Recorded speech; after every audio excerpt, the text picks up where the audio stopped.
7. 국소성에 대한 환영의 기원. 지금까지 살펴본 내용을 요약해 보겠습니다. 인간의 악의 주된 원인은 아니라도 주된 원인 중 하나는 우리가 분리된 존재라는 환영입니다. 국소성의 환영은 우리의 감각과 우리가 감각을 통해 세상을 바라보는 방식과 결부되어 있습니다. 우리가 감각을 통해 보는 것은 의문을 제기하기가 어렵습니다. 우리가 원시적인 단계에서 현대 문명으로 오를 수 있었던 이유는 감각 기반의 멘탈박스를 포함해서 현재의 멘탈박스를 벗어난 질문을 했기 때문입니다. 과학은 우리에게 감각 범위를 넘어선 현실 수준의 발견을 하도록 힘을 실어주었습니다. 전체 인류를 의미하는 우리가 어떻게 국소성의 환영을 진정으로 의심하고 초월하지 않을 수 있었을까요? 어떻게 이런 환영이 그토록 오랫동안 지속되었을까요? 부분적으로 그 이유는 일반 대중 위에 군림하고 싶어하는 파워 엘리트들이 있기 때문입니다. 그런 파워 엘리트의 사고방식은 분명히 국소성의 환영에 바탕을 두고 있습니다. 인류를 분리된 집단으로 나누어 한 집단은 우월하고 다른 집단은 열등하다는 가치 판단을 하게 만드는 것이 이 환영입니다. 우리는 파워 엘리트에 대해 다음과 같은 점을 고려했습니다. 모든 시대의 역사에는 궁극적인 지배권을 두고 경쟁하는 하나 이상의 파워 엘리트 그룹이 있었습니다. 그런 지배권은 엘리트에 대항해서 수적 우위를 이용하지 못하도록 일반 대중의 사고를 통제해야만 얻을 수 있습니다. 파워 엘리트 그룹은 과학을 이용해서 사람들의 사고를 통제하고 사람들이 궁극적으로 무력하기 때문에 과학을 만든 파워 엘리트가 우월한 지위를 유지하도록 허용하는 자아상을 받아들이게 하려고 시도해왔습니다.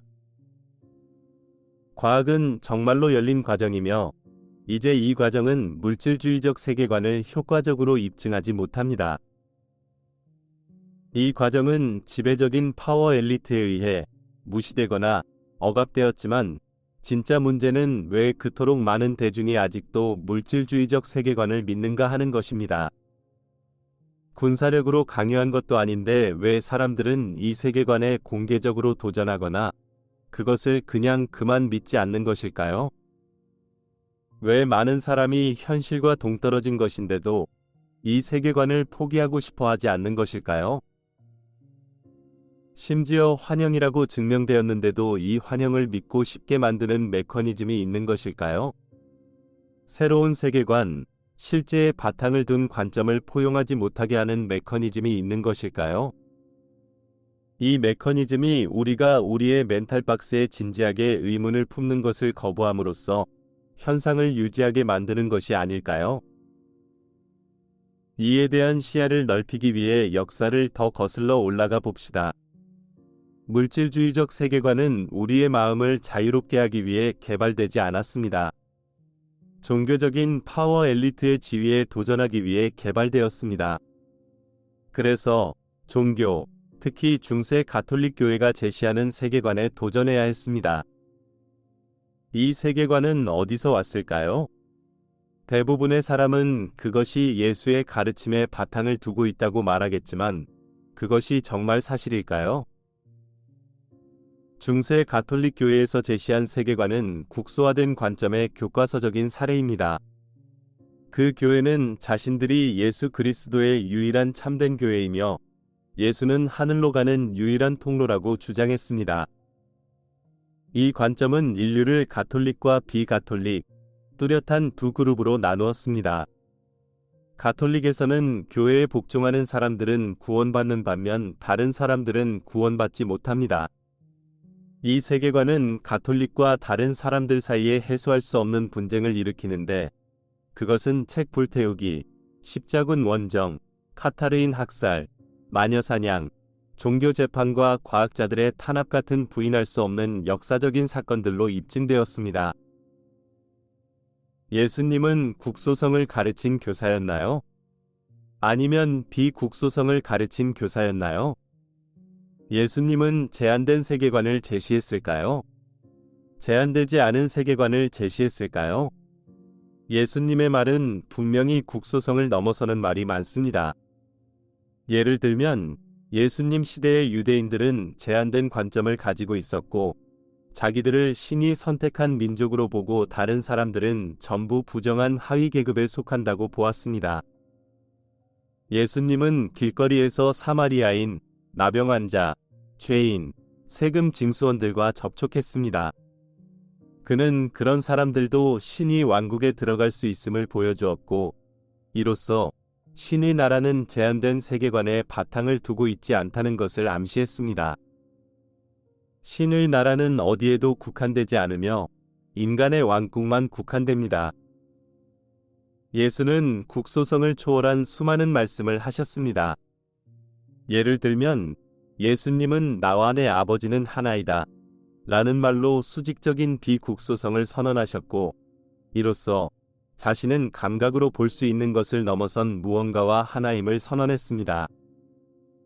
예수는 또한 너희가 여기 내 형제 중 가장 보잘것없는 사람에게 행한 것이 바로 나에게 행한 것이다 라는 말로 수평적인 비국소성을 선언하였고 이로써 간접적으로 모든 사람이 하나임을 선언했습니다. 그리스도를 대표한다고 주장하는 종교가 위에서 언급한 잔혹 행위들을 저질렀다는 것을 배우고 나는 완전히 망연자실했습니다. 여기에 우리에게 악에 저항하지 말라고 한 그리스도를 대표한다고 주장하는 종교가 있습니다. 누군가 한쪽 뺨을 때리면 반격하지 않고 다른 쪽 뺨을 돌려대야 합니다. 동시에 이 종교는 분명히 그들이 대표하고 있다고 주장하는 분의 명령을 따르지 않고 있습니다. 어렸을 때도 나는 그리스도의 가르침과 그리스도교인들의 행동 사이에는 확연한 차이가 있다는 것을 명확하게 알았습니다. 이것을 어떻게 설명해야 할까요? 실제로 예수님은 우리가 한정된 세계관을 넘어서도록 돕기 위해 오셨다면 어떨까요?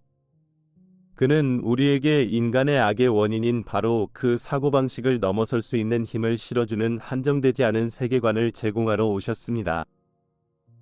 만일 우리가 비국소적인 예수의 원래 가르침을 받아들이고 통합했다면 지난 2000년간 보아온 수많은 분쟁, 특히 그리스도교 자체에서 비롯된 분쟁들을 피할 수 있었을지도 모릅니다. 비국소적인 영적인 가르침이 명백히 국소적인 세계관을 홍보하는 종교 조직으로 변해버린 것을 어떻게 설명해야 할까요? 역사 기록을 살펴보면 처음 3세기 동안은 그리스도교 운동이 아주 명확하게 규정되지 않았다는 것을 알 수 있습니다. 많은 분파가 있었는데 그중 일부는 실제로 비국소성을 가르쳤습니다. 그리스도교를 종교로 바꾼 것은 로마 황제 콘스탄티누스 1세였습니다. 그리스도교는 로마 제국의 공식 종교가 된 후 비국소성의 모든 요소를 효과적으로 억압하는 주된 변혁을 겪었습니다. 이것은 1000년 이상 로마 가톨릭 교회를 사람들의 마음을 통제하는 대단히 효과적인 통제 기계로 바꿔버렸습니다. 파워 엘리트의 존재만으로는 이것을 설명할 수 없는데 대다수가 왜 파워 엘리트를 추종하는지도 설명해야 하기 때문입니다. 분명한 설명은 대다수의 대중이 엘리트의 제한된 세계관을 받아들이는 것이 이득이라고 여겼다는 점입니다. 그 이득이 무엇이었을까요? 중세 사람들은 가난, 질병, 전쟁과 끔찍한 생활 환경을 가진 형편없는 조건하에 살았습니다. 우리가 중세인들의 마음 상태로 들어가 보면 그들은 자신들을 우리가 보는 것처럼 보지 않았습니다. 그들은 자신들이 가장 세련된 문명에 속한다고 보았고 대부분의 생활 여건을 그저 피할 수 없다고 보았습니다. 진짜 차이는 중세 사람들은 지구상의 상황에 대해 그다지 염려하지 않았다는 점입니다.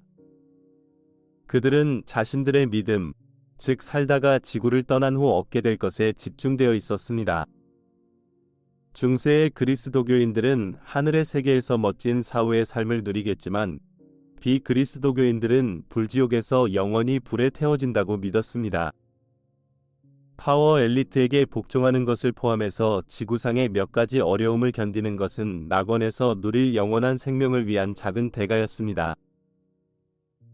그래야만 파워 엘리트가 사람들을 통제할 수 있으므로 중세 사람들은 그렇게 믿도록 프로그램되었습니다.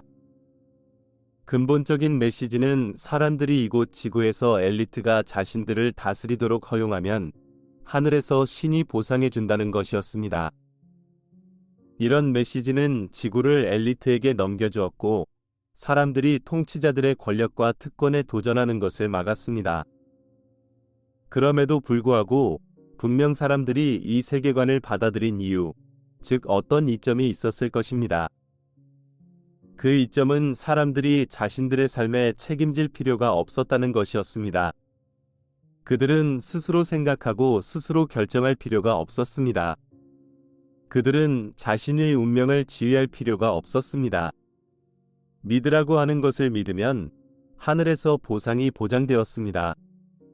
우리 앞에 이제 두 갈래 길이 놓일 수 있습니다. 우리는 파워 엘리트를 한정된 세계관의 선동자로 식별하고 그들을 인류가 가진 모든 문제의 원인으로 지목할 수 있습니다. 엘리트만 제거하면 모든 문제를 해결할 수 있다고 생각하며 파워 엘리트를 희생양으로 돌릴 수도 있습니다. 또 다른 프랑스 혁명을 일으켜서 파워 엘리트의 구성원을 확인하고 그들을 참수할 수도 있습니다. 바리케이드 위로 올라가서 마담 라 기요틴을 데려옵시다. 이런 접근 방식이 실제로 악을 줄이는 데 도움이 될까요? 아니면 근본적인 악의 원인인 그 사고방식을 연구할까요? 이것이 우리가 인류를 최소 두 그룹, 즉 우리 대 그들로 나누는 국소성의 사고방식입니다. 그래서 우리는 항상 옳고 그들은 항상 틀렸으므로 그들을 제거해야 한다고 말합니다. 분명히 이 접근 방법은 악을 줄이는데 아무런 도움이 되지 않을 것입니다. 우리는 다른 접근 방식을 찾아야 하고 그것은 반드시 비국소적이어야 합니다. 문제가 바깥에 있고 다른 사람에게서만 발견된다고 말하면서 단정할 수는 없습니다. 그 대신 문제를 기꺼이 내면에서 찾고 분쟁의 진짜 원인은 인간 심리의 메커니즘, 우리 모두가 지닌 인간의 심리에 있다는 것을 인식해야 합니다. 나는 악의 원인을 규명하기 위한 새로운 접근 방식을 제안합니다. 악의 원인을 자신의 외부에서 찾는 대신 국소성의 필터를 통해 세상을 보기 쉽게 만드는 인간의 심리에서 어떤 요인을 찾아야만 합니다. 이 요인은 국소성만 보고 이 환영을 넘어서서 보는 것, 즉 비국소성의 근본적인 현실을 보는 것을 막으려고 합니다. 우리의 다음 단계는 이 심리적 메커니즘 혹은 요인을 찾는 일입니다.